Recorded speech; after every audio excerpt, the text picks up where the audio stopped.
Good evening, everybody, and welcome to episode 5 of Comic Relievers. We are happy to bring you this episode. This is one of my favorites because we're calling it 5 on it. I think that goes without explanation. Definitely one of my favorites. I believe I got made fun of a little bit for the last episode by whoever did the write-up on it because they wanted you guys to guess who was the high guy in the last episode. So Joe had his little fun doing that one, but this time I get my revenge with the episode title. What's going on, boys? How we doing? Doing great. Love the shirt, Joe. Oh, thank you. You look so happy to be here, bud. I'm thrilled. I'm trying to figure out. Can you guys see on your end, is the whoever's talking is showing up, right? Yeah. Okay, cool. Because it's not doing that on my end, so I'm just going to. Yeah, no, we're good. All right, cool. All right, boys, so we're going to hop right in, start out like we always do. We'll start off in the AL East. Boston is still wicked hot right now. They're sitting 13-2. Today's usual festive game for Marathon Monday was delayed due to some inclement weather, as you've seen up the entire East Coast.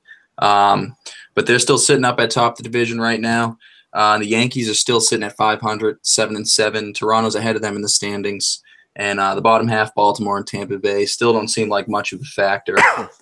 So more of the same from the AL East, what we've been talking about lately. The only thing I really would add to it is that, there was a little bit of question a week ago or a week or so ago about Xander going down and Price getting hurt. Obviously, right now it's not affecting them. They're still scoring some runs. Granted, they're playing Baltimore, so they don't have too heavy of a competition. They got some time to get them back and healthy, but they seem to be doing just fine with that so far. Hopefully that keeps up. Is Kelly suspended? He is. He through the whole appeals process, and I don't know if you guys have been. Do you follow him on Twitter by chance? No. He's been kind of funny lately. He's sending little sub tweets at the MLB, not directly tagging them, but we got word of the Arenado suspensions and all that, and I believe he was the only person out of all the shit that went on this past weekend, was the only one to get 6 games. Everyone else got 5 or 4, and I would imagine it has something to do with the fact that he was kind of on top of the guy, throwing haymakers at the back of his head. I'd say. And also, so. What's the positioning though? Like, I think he would miss 2 starts. Okay. So I guess not the worst he's not even starting though. So no, that's what I was gonna say though. If you're a position player and you get 5 games, that's a bigger hit. Right. Yeah. Well, it's funny. The guy that who initially started the whole thing slid in cleats up early in the game on Brock Holt at second base, right. And then ultimately the same guy that, granted, he got thrown at, but slams down his bat and charges the mound, gets a game less than the guy that was just defending himself, doing what a teammate does. I mean, I don't know. It's a little biased to me, but that's a pitcher biased, man. That's pitcher talking. How do you get less games than the guy who was punching him in the back of the head? That doesn't make sense. Crazy. Doesn't make any sense. I agree with the sarcastic one in this. I did see a great video though. He was at the hockey game. Did y'all see that? Yeah. No. So he was at the Bruins game on the Jumbotron. They play the video of him fighting. You must have got a crazy ovation. Yeah, so the crowd's cheering and everything, and then so they play the video, and as soon as the video ends, they cut to him in the crowd. Oh, it's perfect. And he just swinging this bandana around or this towel around, and the whole crowd just going crazy for him. That's really hilarious. Cool. That's hilarious. Yeah, that'll fighting usually gets you some fans in Boston, I'd say. Just a little bit of an observation. All right, so hopping over to the AL Central, still more of the same. No one in that division's really doing too well. Minnesota's in first at 7-4. Cleveland's right behind them at 8-6, and then the White Sox, Tigers, and Royals are just below 500. Not really showing much signs of life at all. I know it's early, but those 3 teams are at the bottom. The very, very bottom of my initial power rankings article that I wrote before the season started. I didn't really expect much of them. One one point of discussion that I wanted to stop on today was in the West, the LA Angels. So the most recent MLB Power Rankings list just came out, and the Red Sox actually surpassed the defending champion Houston Astros. They're sitting up top, the Astros right behind them. But I would argue that the Angels are the second best team in baseball right now, if not the best. They are. Hey, we got a new guy here. What's up, fellas? What's going on, Ben? Sorry, Little backdoor invite. Yeah. No problem. Happy to have you, bud. Just talking a little bit about the Angels. New power rankings came out, and they're, I believe, 3 behind the Astros, and then the Mets follow them at 4. And the Mets are actually another team I wanted to stop and talk about tonight. I think both of those teams are playing a little bit better than Houston right now. You know, Houston's still defending champs. They definitely know how to win games. Their pitches are phenomenal at the moment, but they got a 10-6 record. It's not like they're right behind the Angels. The Angels are hot right now, and I think if they can keep that up, they'll start getting a little bit more respect. And the ESPN, they're always going to favor the defending champs and everything, but I don't know. I can't believe this Shohei guy. It's incredible to watch. I think the biggest tale that these power rankings are too soon is that the Angels aren't they higher than the Astros in the standings, Correct. but lower in the power rankings. Yes. So then that's just saying that so the Astros had a bad week, right? Yeah. But get to the end of the season, the team that's better in the standings is going to be better in the power rankings. Right, because it's still right now, it's just too soon. Yeah, for those to have any real value. It's tough to analyze really too deep into anything right now, but if you're looking at the numbers, which I hate to do, I'm just a baseball guy. I hate looking at the numbers, but I mean, there's no question they're on a roll. They are hot. They've won 9 of their last 10. They would have had 10 straight. They lost 1 game, I believe, the day before yesterday, but they've just been absolutely tearing it up. And it's not like they're playing nobodies either, too. They've gotten some solid games in, pitching duels, and then also they're tearing the ball up on the offensive side. It's going to be a fun series versus the Sox. Absolutely. I actually was looking at the first set of home game tickets for when they get back. I want to see Shohei. I got to see him. Oh, yeah. Definitely on the to-do list. Him versus Price is appointment television tomorrow night. Ooh. Okay. You guys think Price is going to keep this up all year? I mean, I hope, but what do you think? I mean, you asked the question, but what do you think? I hate David Price, so. It's tough because I want to say I hate him, but, I hated him when he pitched against the Red Sox. He would absolutely murder us. And, we get him just like any other Boston big name. You go out and get someone. They suck. I prefer guys who can pitch in the playoffs, personally. Yeah, but, I feel like he's one of those guys that the second you drop him, he's coming back to bite you bad. Like, he would pitch in the AL. Is he biting you any worse, though, if he's pitching and losing games in the playoffs?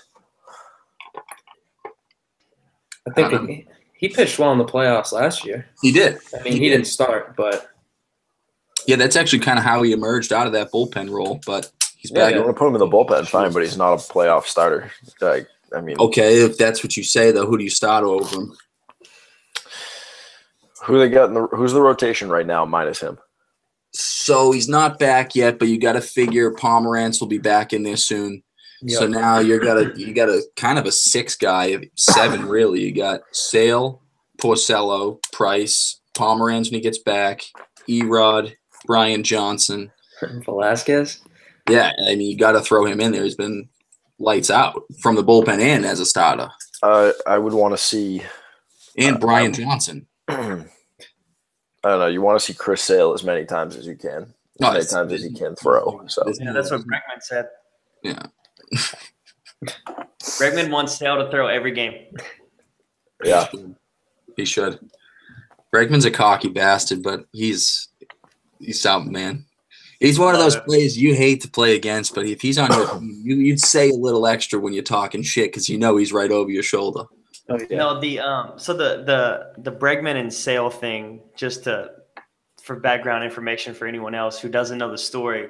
Last year there was like a sports writer or something that was basically he was on Twitter talking about how the the Astros needed a big arm to make a World Series run, which he was right about because then they went and grabbed Verlander and did what they did. But he was saying that the best thing that the Astros could do would be trade Bregman for Chris Sale, because he was saying that he didn't think Bregman was going to reach the potential that people thought he had. So basically they were saying he is young with a lot of value and they could get more than he's worth by getting Chris Sale. So Not a chance. So Bregman ends up direct messaging this guy and telling him, like, you don't know anything about baseball, blah, blah, blah. Gets in this big argument with him. And then come playoff time, obviously the Astros chose to keep Bregman, and he hit 2 home runs off a Sale in the playoffs. So I guess he was right. He proved that dumbass wrong, I guess. Is it really proving wrong, though, or is it just – like nonsense? No, he just did well. We're still talking about Chris Sale here. Yeah, exactly. I just love the fact, though. I love the fact that he was able to say, like, no, I'm just as good or better than that guy, and performance wise showed it. So yeah, absolutely, back it up. You got to talk shit and back it up. You can't just talk. He might be the most emotional player in the whole league. That gif of him in the Red Sox dugout is never going to get old. Never. That one, yes. The best. I love that guy so much. He's a stud, man. Yeah, he's incredible, dude. At third base, he's making plays every other game right now that are highlight reel type plays. Like he's making throws from way further than across the diamond. You see the other day, I think it was against Machado. I could be wrong, but I think Machado hit a ball down the line, and Bregman actually did like the Machado throw falling out. So that was a few days ago, or that was a while back. But he did it to he did the same exact play like 3 times since then. He did one 2 days ago to Andrus for the Rangers. Jesus. I mean, it's third base is tough because I think, at this era in time of baseball, you got guys like Josh Donaldson, Nolan Arenado. I mean, even Turner from the Dodgers, he's hurt right now, but he was going off at the end of last year.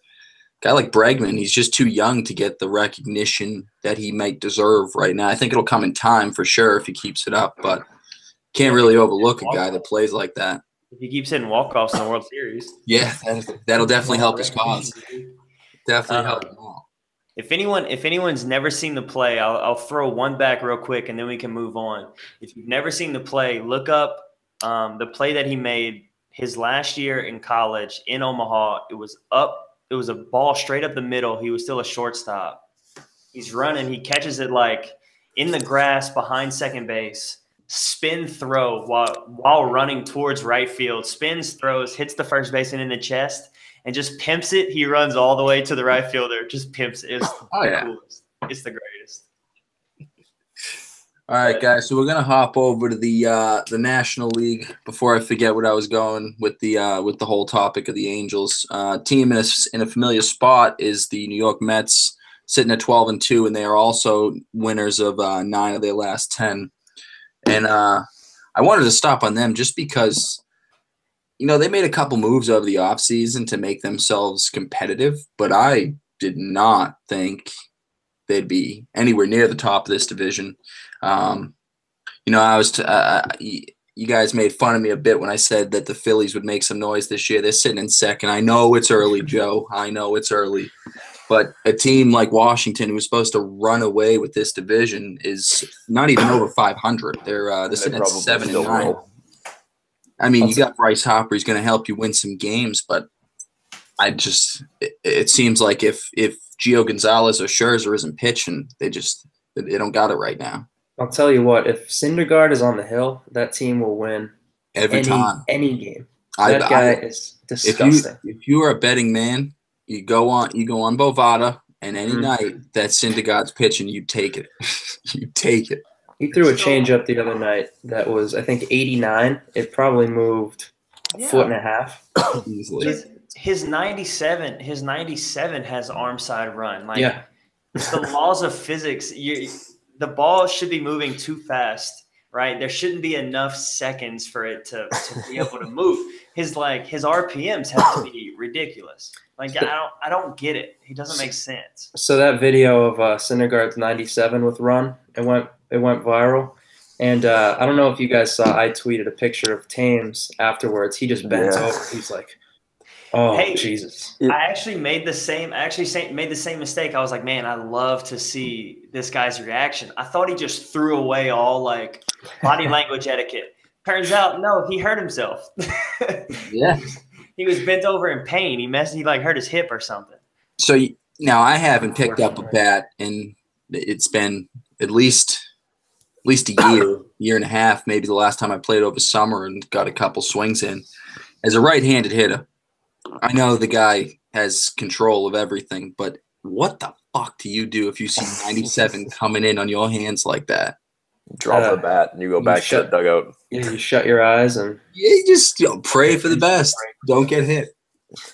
It's insane. So realistically, right? If he's on, can you beat him? Like, how do you beat him when he's on? Do you just hope he has an off day? I feel like you have to. Granted, there's going to be a couple 2 seams a game that don't have the 10-inch run, and you might put one out for a solo shot. He's good with damage control as well. I mean, it's got to be hard not to have great damage control though. When someone gets on base as a fluke, like but a guy that throws that hard, give up a bomb if someone makes contact. Some of those guys get rattled real quick and start getting all wild. He definitely is able to keep it to a minimum. He's so yeah, exactly. But it's hard to not keep it to a minimum. Like if you're that good. I apologize. Clean it up. Don't worry. Yeah, seriously. Here, have some professionalism, for Christ's sake. 5 episodes in, I can't figure this shit out. No. So I thought we went over this last time, didn't we? I don't know how to work my damn MacBook. It's too new to me. We took like 20 minutes before the episode started to try to get you back together and try to get you Twitter. online. I don't know how to mute the Twitter. It's my computer. I'm not signed in. I don't know what. Put some damn headphones in. I don't have any that go in the laptop. I have the headphone jack like this. What do you mean? What kind of headphones are there? What do you mean you don't have headphones that go on a laptop? My headphones are right here. This is amazing. They go in my charger. Right here. Okay. All right. Hold on. Pull up. Let me see your charger. Not your charger. Your other thing there. Because you don't have one of these cords. No. Dude, he's high tech. They're wireless. He's incredible. Okay, let's get it moving.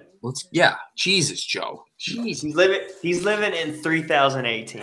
We all need Apparently, he's living in 3018. So nice and so fast that I don't. Let me ask you a question. Do you have an iPhone? Yep. So he has an iPhone 12. He's got an iPhone 12. Okay, so they must not give those headphones with them anymore. The ones with the plug. Yes. No, they don't give those anymore. That's what I just showed you, bud. Man. Wait, hold on. They definitely do. They definitely do. No, they don't. This is what they give you. Tangled. Pre-tangled. Already tangled when you get them. They come tangled. It's amazing. And what's crazy is that they give you one of these little adapters so that you're supposed to be able to use it universally. That's called a dongle, right? That would be able to put like a set of beats into my iPhone. There's no reverse one, so I could never put headphones into my laptop that come with my phone. It's just they get you. They make you buy everything. Apple's fucking bullshit. Weird. Dude, I thought the little piece, dude, that fits in the dongle there, like the dongle. Isn't that? What are we talking? I'm pretty sure that's called a dongle, right? Didn't they call it a dongle or whatever? I thought that was like a normal thing. Sorry. All right, I'm going back to baseball. I'm not sure. Right. I'm not sure if you guys remember this or not, but this is a live show. Yes, yeah, we have people watching this. I think, unless they all know by now. Yeah, sorry, Dad. Yeah, they sorry about that. All right, moving to the NL Central, a team in another surprising spot. 11-4, the Pittsburgh Pirates still up there in first place. In the St. Louis Cardinals, they always find a way to win. They're right behind them. Milwaukee and the Cubs, two teams that I thought were going to battle it out for first place in that division all year long, are sitting at 3-4. both with pretty similar records. One's 8-8, one's 7-7. I do expect both of them to climb out of that hole. I do not expect the Cincinnati Reds to climb out of the 2-13 hole they've dug themselves into. Sorry, Zach. Sorry. It's starting to look like it. Tell your buddy he can come on anytime he wants, but the Reds not looking like it's their year, bud. And finishing off in the West, another, I guess, shocker. I mean, they definitely were pictured to have a better year than the other teams that we just mentioned. But the Arizona Diamondbacks, get some crazy stats on them. I didn't think they'd be good this year, to be honest with you. They lost JD, and Greinke was coming off pretty shitty year for his standards, and they kind of just turned it around. Can we just talk about the Marrero home run for a minute? Do you guys see that? Explain it. So Devin Marrero hits a 3-run jack, but it kind of landed like 2 feet over the fence. So the runner on first goes back to tag, and Marrero passed him. Yeah. He passed him on the base paths. And so they went back and reviewed it. Marrero got called out. Imagine that. And the other base runners scored. So that's what I think it's a 2-run single he gets credit for. That is how it works. Oh, yeah, because he touched first base safely. Cleared it. Yeah. Okay. And then he passed the runner, got called out. Other runs scored. Just the bizarre play. That's going to be a nightmare to score. Yeah, the whole scorebook is just scratched. Well, aside from the scoring, that's got to be pretty fucking embarrassing, man. I feel like that's like base running 101 is you can't go until the guy in front of you goes. Yeah, wait for the guy in front of you. When he goes, you go. So, do you think that's tough? That's a tough situation as an umpire because it's almost Bush to call it, but you're doing it by the book, right? So it makes sense. You have to call it because the other team's manager can just call you on it. So, so you've got to call it. That just seems like a weird ruling. It seems like when the ball lands, it should be cleared. That's what you would think. You clear the wall, maybe. All right, fine. Give it. Make sure it hits the ground, hits a seat, whatever you want to call it. I don't know. That's interesting. It's weird. It would suck to be the umpire that has to call that too. Well, it's such a nitpicky detail. They ended up reviewing it and called it on the replay. So he ran the bases. He ran. Yeah, the umpire at first called him safe. He said there's nothing wrong there. And then the other manager came out and said, "Hey, I want to review that." And then they ended up overturning it because it's called Marrero. Yeah. That's awesome. Yeah. So I got a question for I hit a Ben then. You're on base and some guy hits a ball over the wall and you run back and he runs past you. What's your coach doing to you? What the fuck are you doing? Except a lot louder and like some animation with it, throwing the arms up and everything else. Yeah, that's a surefire way to get MF'd real quick. Yes. Joe, you're muted, bud. Yeah, I had to mute it. The dogs were barking. Oh, it's okay. We're pet friendly on Comic Relievers. That's right. Wait, you mean were you asking about as a runner on base or the runner who hit the ball? Not the runner who hit the ball. No, that's not your fault. Oh, If you're on base, I'm talking. Oh no, I think it's your fault if you hit the ball. Yeah, I was gonna say it's your fault if you cross the guy in front of you. Sorry, it's the right move to go back and tag. Yeah. Yes, that's what I'm saying. It's if you're the hitter, you're the guy who hit the ball. It's your fault. Don't cross the guy in front of you. Yeah, he's the one getting reamed out by the coach. Because the base runner, I mean, he didn't do anything wrong. How did he what did he just was he not looking? Did he run right by him? Well, the ball barely cleared. It barely got out, so he was tagging in case it would have been caught. So then whenever it landed, the guy who hit the ball crossed him. Okay. He was He was going back to first to tag because he wasn't sure if it was out. Marrero was kind of watching the ball, rounded first, and just passed him. Just passed. Okay, that's what I thought. I was gonna say the ball went out. Do. And then they both went, but it was bizarre, man. It is. All right, so we're going to hop to a quick little Twitter question, which was something I was going to talk about anyways. I think Zach and Joe agree. Bartolo Colon, 44 years old. couldn't finish it off, but perfect through 7 innings. Gives off a leadoff walk and then a double to Josh Reddick to break up a perfect game, no hitter. We were talking a little bit about it, but we wanted to save it for the show. I mean, his average fastball, I believe, was 88.4 miles an hour in that game. And he threw 82.4% fastballs out of his 96 pitches total. That's insane. Location. Yeah. Oh, I mean, that's the definition.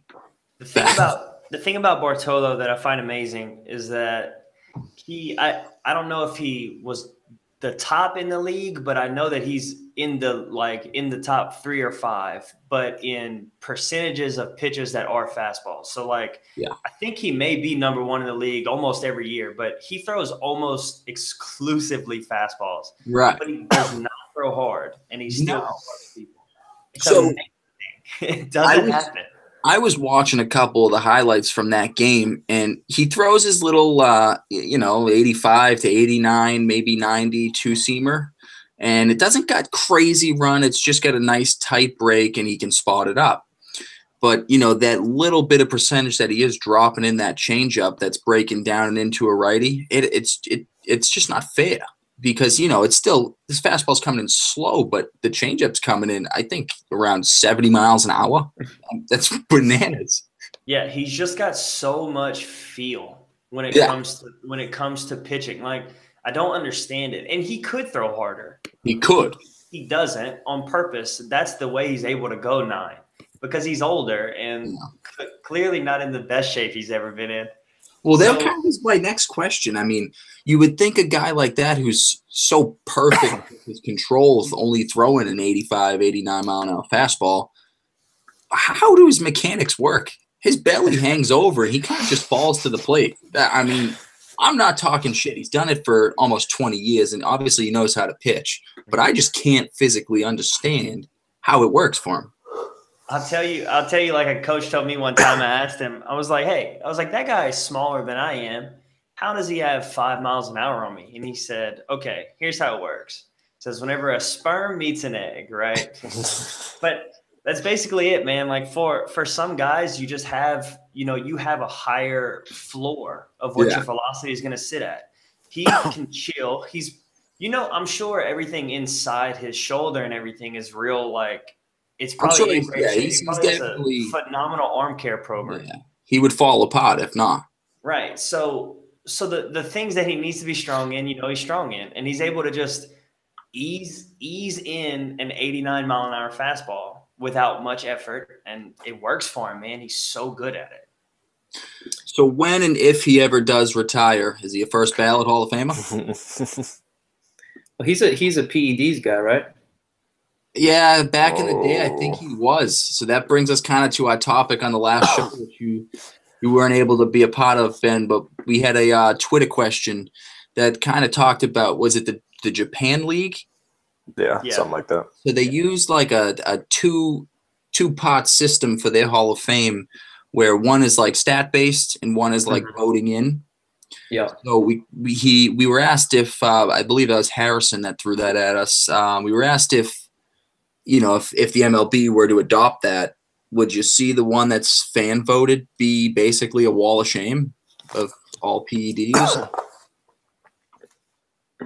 I would say it'd be kind of a combination because there'd be guys. The first guy in would be Pete Rose, then Barry Bonds. 100%. But in my opinion, guys that should both be in the real hall. Right. That's what I was saying before. But my question is where you draw the line for statistics for the other hall. Right. Because you get a guy like, I don't know, you get a guy like Tony Gwynn who doesn't hit bombs, and that might not be valued in today's game. Or you go back and you get a guy who hits exclusively for power, both of whom might get into the hall. It's just hard to differentiate between the greatest players if you're just going off of statistics. I'm gonna go on a stance here that I have a feeling you guys may disagree with, but I do not care whatsoever if a player did PEDs. During that era. I don't care whatsoever. because their competition was also right. That's my backup. There is you kind of you got a guy like Barry Bonds that'll always have that held against him, but the guys that were pitching to him around that time were probably all juiced up themselves. And I have a weird like maybe I have a weird way of looking at it, but I just see it as these guys are adults. They're making a decision that they know will harm them in the long run. But for the sake of providing for their families today, right? I see no difference between, let's say, every single person in medical school, every single person in law school, every journalist taking Adderall to get their stuff done. That's the same exact thing, right? Yeah. And that's a lot more socially accepted universally. So you would off that topic alone, right?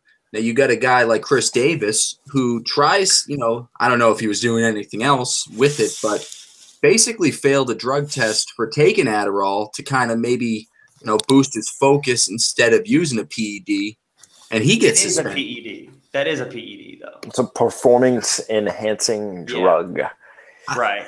I guess, but it's like anything that enhances your performance is a performance enhancing drug. No, yeah, I agree with them lumping those together. But does Adderall enhance your performance when you're doing homework, or does it just make you want to do homework more? I don't know. Have you ever taken Adderall while doing your homework? Yeah. Did it enhance your performance? No, I'm still stupid. I just can get more done. So it enhanced your performance. But that's the same thing. Steroids won't make you an athlete. That's what that's why I'm trying to say, what the fuck? It's an enhancement. It's a performance enhancement. So Zach, you said during that provider. You said during that era. Where's the cutoff for that era? I have no clue. I honestly don't know. All right. Just curious if you had like a set year or something. No, I was just talking about like the typical bracket of like what people refer to as like the steroid era. Right. Yeah, I have no idea where it began or finished. If it's okay. Yeah. Well, guys have been doing stuff forever to help their performance. And they always will. That's another thing. You'll never be able to get in front of that if you're the MLB. You can't, because there's so much money involved in beating it. Right. So that's another point too now. You got guys like Bonds who are hitting 40 home runs regularly when he's in that time frame. So obviously they're going to question a guy like that who's just absolutely outperforming the game's top stars. But you're going to tell me that when there was, say, two people on each team's roster that were using PEDs, I feel like there was people that just didn't get caught. You know what I'm trying to say during that time? Like, I mean, if everyone's doing it, why not? I'll do it. Fuck it. And then, you might do a little better, but you're not really throwing up crazy numbers like these other guys, and you just go under the radar. Yeah, but those guys that are under the radar aren't competing against the greatest of all time for a position in the Hall of Fame. Fair enough. I mean, that's why there's such a big argument. All right, you want to put Barry Bonds up against Ted Williams. Well, Ted Williams didn't do anything. That's biased. Yeah, you can't use that. Okay, Ted Williams against Mickey Mantle. Still no. Mickey Mantle didn't do. That's what I'm saying. Yeah, like I'd still pick the Bonds. Didn't know, like, you know what I'm trying to say. Basically, what I want to know is kind of thinking about Harrison's question. I don't know if that's necessarily the best way for the MLB to adopt a new style, but the writer thing, I don't get that at all. Just why? Yeah, that whole system is pretty odd, because there are some people, like the fact that no one's been unanimous yet. Like, come on. Yeah. Like a unanimous first ballot or whatever. That's what I'm talking about, right? That's the qualifier that's never happened before. You mean to tell me no one's been good enough for that yet?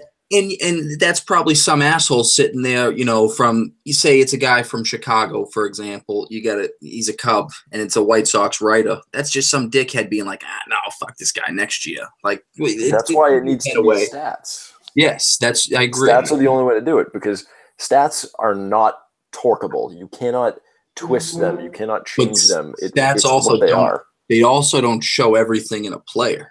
That's no, they don't. They don't. If a guy hits bloop singles every at bat, is he a Hall of Famer? I mean, if his average if it reflects in his average, analytics are high enough. Yeah, if it reflects in his average, you don't have to drop bombs to be a Hall of Famer. But that's what I'm saying.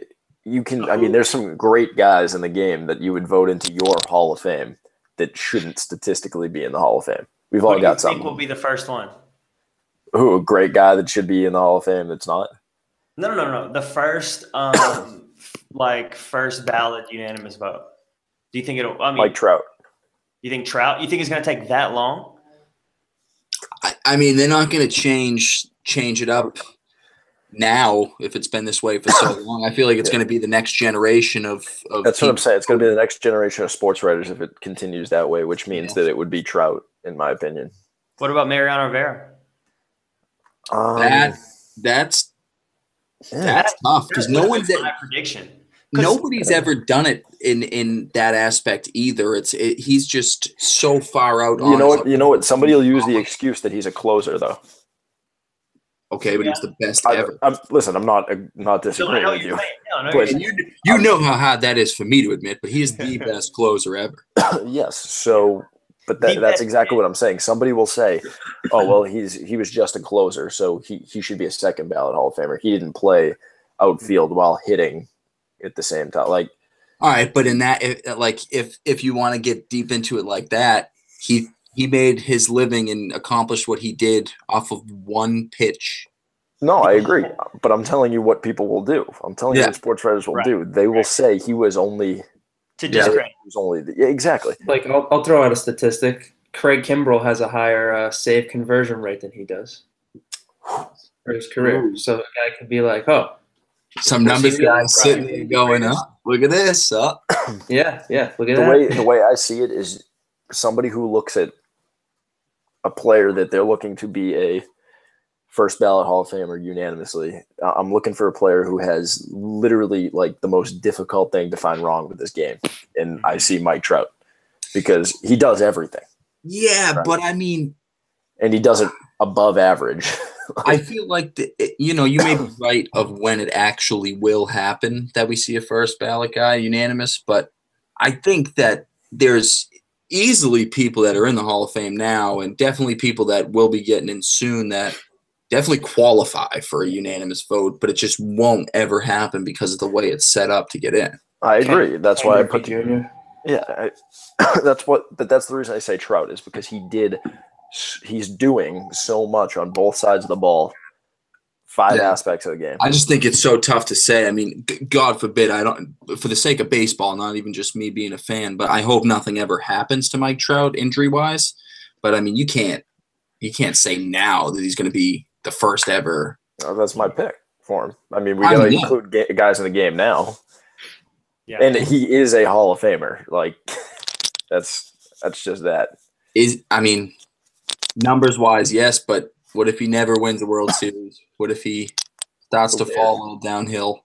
He gets older. He's not stealing as many bases. Ted Williams won a World Series?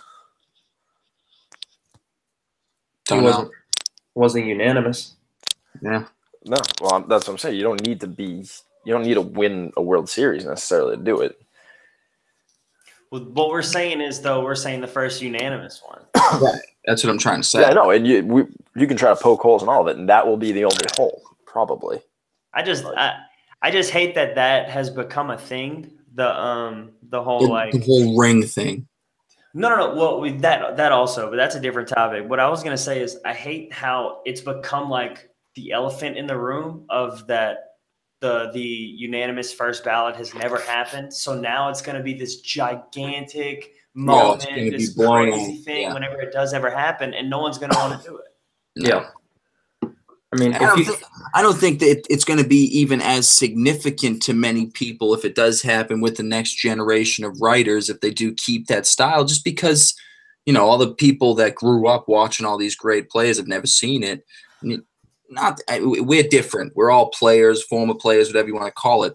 But there's a lot of people our age that just don't watch baseball. And you say Mike Trout is the first guy ever, and a lot of people aren't going to know what he did, so they're not going to care that he's the first unanimous. You know what I'm trying to say? Like, I feel like it's so flawed, and it shouldn't have to come down to the fact that we have to wait for a new generation of writers or a new way to get in for someone to be properly recognized, which is ultimately what it comes down to. They're not getting the recognition they deserve for playing as long and as well as they have. Yeah, we actually just got a good point in the chat. It says, the problem I have with the Hall voting is that the majority of the voters have not played pro ball, which is a great point. I'm not qualified to say, I'm not qualified to say who is the best of all time, right? But I can give my opinion on it, but I don't think my vote should be the one people are counting. No.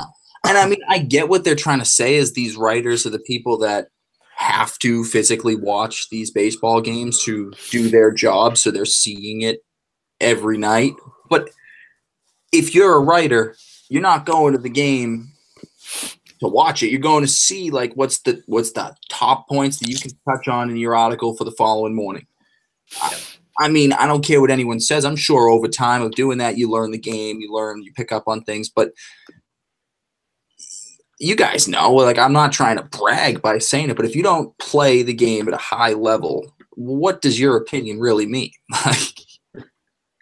Well, even if you do play, I mean, people are gonna find different arguments. Like, yeah, just still gonna be like, oh, what is this guy? What does he know? Yeah, Joe Morgan wrote that letter to the Hall of Fame voters. It was like, Barry Bonds should not. He didn't say this explicitly, but he basically said, don't vote Barry Bonds in the Hall of Fame, and that's coming from another Hall of Famer who can appreciate just how great like another player was. So people are gonna find flaws and holes in people's careers, and frankly, it might not ever happen. We got on to all of this because of Bartolo Colon's game, but what I wanted to say is that in the same game, it's amazing that Bartolo's game was great, but it actually somehow we just completely lost the fact that Verlander went 8 innings with 1 hit and 11 strikeouts. And you know, no one said a word about it. Nope, not a thing, because he's not 44 and fat. And also just that his hit allowed was early in the game. That's the only difference. Right. He let 1 hit in 8 innings, 11 Ks. It's kind of disgusting, but you know, we could talk about that question obviously for a lot longer. We could keep going back and forth. You know, maybe we'll set a full episode aside to do it if we get some good responses on it. But before we wrap up tonight, I apologize. I'm gonna get to the last Twitter question because the Boston Bruins have a playoff game in about 15 minutes, and I'm not missing to talk about it. So we have one more Twitter question, and it is, what is the worst rivalry in baseball? And I believe that's also from our guy Harrison. He's got those hot-hitting questions. He's ready for each episode. So for Harrison, I wanted to answer that one for you. I'll let the boys chime in. I think it's a tough question to answer because every rivalry is significant to the people who are a part of it. But if you didn't grow up around it, it's really not significant. I will say that maybe the only baseball one that really comes to mind that in what I think should be publicized more, but just doesn't happen because they don't play each other enough and the competition hasn't been great the past few years, is Chicago. I think it's far too small, but if Boston were to ever have a second baseball team, it would be bananas. You know, even the Mets have just started getting good again, and even New York, what do they call it? The Subway Series. Yeah, you know, like it's never been good, but it's always it's good enough. But Chicago is a place with so much history, especially at Wrigley and everything, and I feel like a Chicago White Sox, Chicago Cubs rivalry is just, I mean, it happens. They play each other a couple times a year, but it's not really publicized as much as like a Subway Series or a Red Sox Yankees. You know, I feel like it may deserve more, but over the past couple years, you know, before the Cubs won the World Series, they sucked. Yeah. And, you know, the White Sox haven't been good since the early 2000s. So I guess that would be my pick. The only other one that's for similar reasons would be the Angels and the Dodgers, but both teams are starting to get good again, so I don't know how that's going to go. Maybe that could heat up in the next couple of years. But for my pick, I'd go White Sox Cubs. I feel like a place like Chicago, especially with, I don't know if you guys have ever been, but their ballparks are on opposite sides. Like I made a day trip where me and my uncle hit an afternoon Cubs game and then took the train over to see a night game with the White Sox. I think it was Comerica Park or something, I believe. And it's like a distance.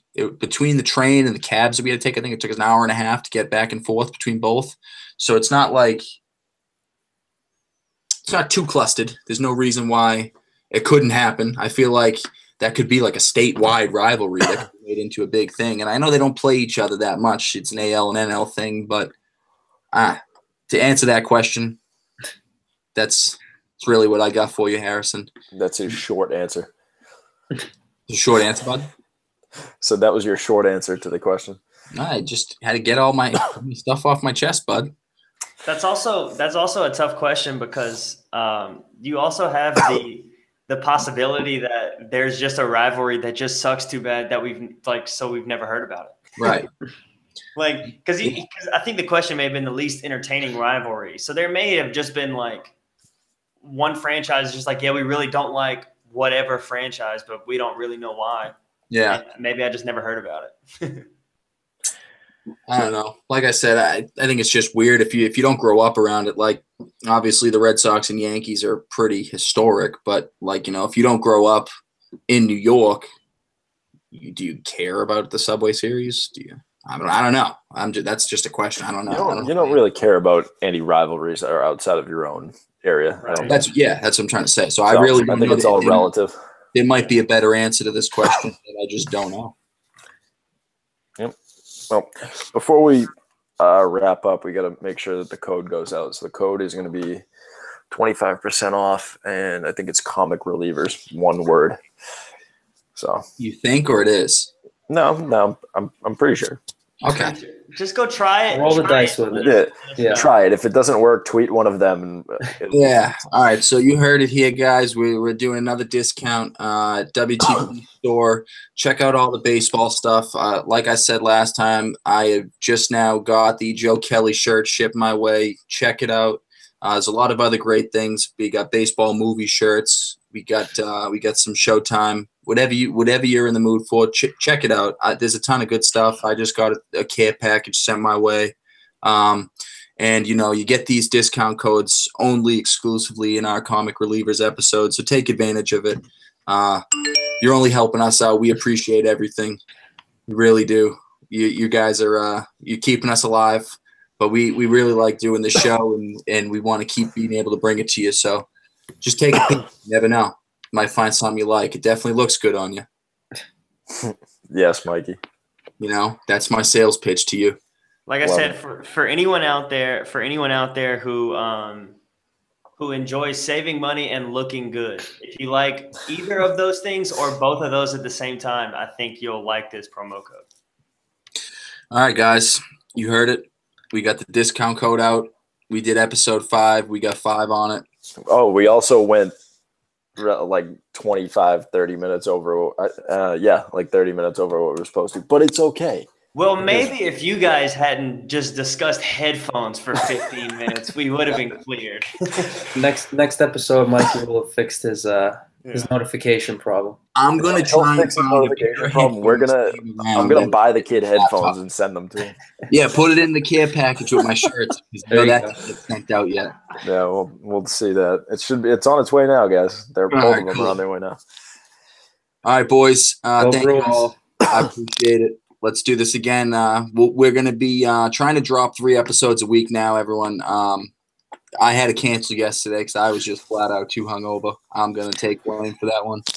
But we're going to look to do a schedule and get that out to you guys so it's not last-minute tweets with the episode going live.